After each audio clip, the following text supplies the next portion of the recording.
مگر اکثر انسان جانتے نہیں. وہی زندگی اور موت دیتا ہے اور اسی کی طرف تمہیں لوٹ کر جانا ہے. لوگوں تمہارے پاس تمہارے رب کی طرف سے نصیحت قرآن آ گئی. یہ وہ چیز ہے جو دلوں کے امراض کی شفا ہے. جو اسے مانے ان کے لیے ہدایت اور رحمت ہے. اے نبی صلی اللہ علیہ وسلم کہو کہ یہ اللہ کا فضل اور اس کی مہربانی ہے کہ اس نے یہ چیز بھیجی. اس پر تو لوگوں کو خوشی منانی چاہیے. یہ ان سب چیزوں سے بہتر ہے جنہیں لوگ جمع کر رہے ہیں. اے نبی صلی اللہ علیہ وسلم تم جس حال میں بھی ہوتے ہو اور قرآن میں سے جو کچھ بھی پڑھتے ہو اور لوگوں تم بھی جو کچھ کرتے ہو ان سب کے دوران ہم تم کو دیکھتے رہتے ہیں. آسمان اور زمین میں ذرہ برابر کوئی چیز ایسی نہیں ہے خواہ وہ چھوٹی ہو یا بڑی جو تیرے رب کی نظر سے پوشیدہ ہو اور ایک صاف دفتر میں درج نہ ہو. سنو جو اللہ کے دوست اولیاء اللہ ہیں انہیں کسی طرح کا رنج اور خوف نہ ہوگا. یہ وہی ہیں جو ایمان لائے اور تقوی کا رویہ اختیار کیا. دنیا اور آخرت دونوں میں ان کے لیے خوشخبری ہے. اللہ کی باتیں بدل نہیں سکتی. یہی کامیابی ہے. اور ہم بنی اسرائیل کو سمندر سے گزار لے گئے. پھر فرعون اور اس کے لشکر نے ظلم اور زیادتی کی غرض سے ان کا پیچھا کیا. یہاں تک کہ فرعون جب ڈوبنے لگا تو کہنے لگا میں ایمان لاتا ہوں بنی اسرائیل کے خدا پر جس کے سوا کوئی حقیقی خدا نہیں اور میں مسلمان ہوتا ہوں. جواب دیا گیا اب ایمان لاتا ہے حالانکہ اس سے پہلے تک تو نافرمانی کرتا رہا اور فسادیوں میں سے تھا. اب تو ہم تیری لاش کو بچا کر رکھیں گے تاکہ بعد کی نسلوں کے لیے تو عبرت ہو.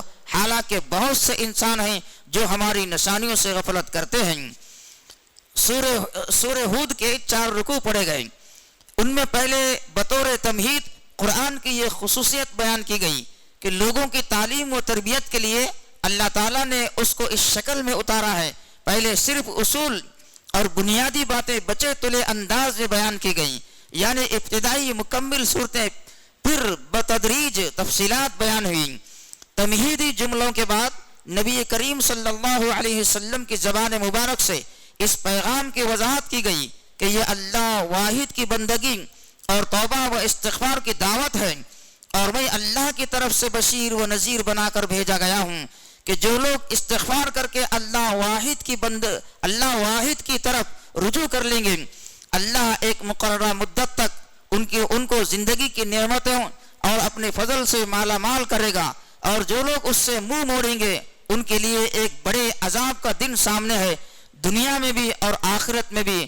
دنیا میں عذاب سے مراد اسلام کے مقابلے میں شکست کی پیش گوئی ہے.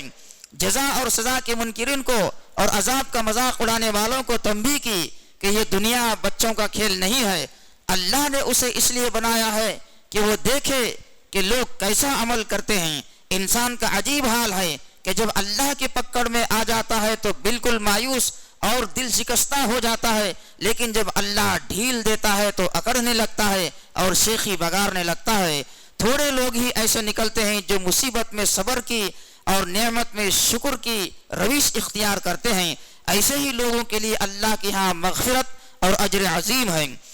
بتایا گیا کہ ایمان کی توفیق صرف ان لوگوں کو ملے گی جن کی فطرت مسخ نہیں ہوئی. وہ قرآن کو اپنے دل کی آواز سمجھیں گے. رہے وہ لوگ جن کی فطرت کا نور بجھ گیا ہے تو وہ دوزخ کو دیکھ کر ہی قائل ہوں گے. ان دونوں گروہوں کی مثال ایسی ہے جیسے ایک گروہ اندھوں اور بہروں کا ہو اور دوسرا گروہ آنکھیں اور کان رکھنے والوں کا ہو. کیا یہ دونوں برابر ہو سکتے ہیں؟ حضرت نوح علیہ السلام اور ان کی قوم کی سر گزشت سنائی جس میں محمد صلی اللہ علیہ وسلم کو دکھایا گیا کہ نوح علیہ السلام کو بھی آپ ہی کی طرح ان کی قوم کی طرف بھیجا گیا تھا اور ان کی قوم نے بھی وہی کیا تھا جو آپ کی قوم آپ کے ساتھ کر رہی ہے. بالآخر ان پر اللہ کا عذاب آیا اور وہ سب طوفان میں غرق کر دیے گئے. اگر یہ لوگ باز نہ آئے تو ان کا انجام بھی انہی جیسا ہوگا. آپ نہ گھبرائیں اللہ آپ کو اور آپ کے ساتھیوں کو سرخرو کرے گا. شرط یہی ہے کہ ساری مخالفتوں کے باوجود سیدھے راستے پر جمے رہے. حضرت نوح علیہ السلام کتنے زمانے تک یعنی 950 برس تک صبر کرتے رہے. 9ویں تراویح کا بیان ختم ہوا.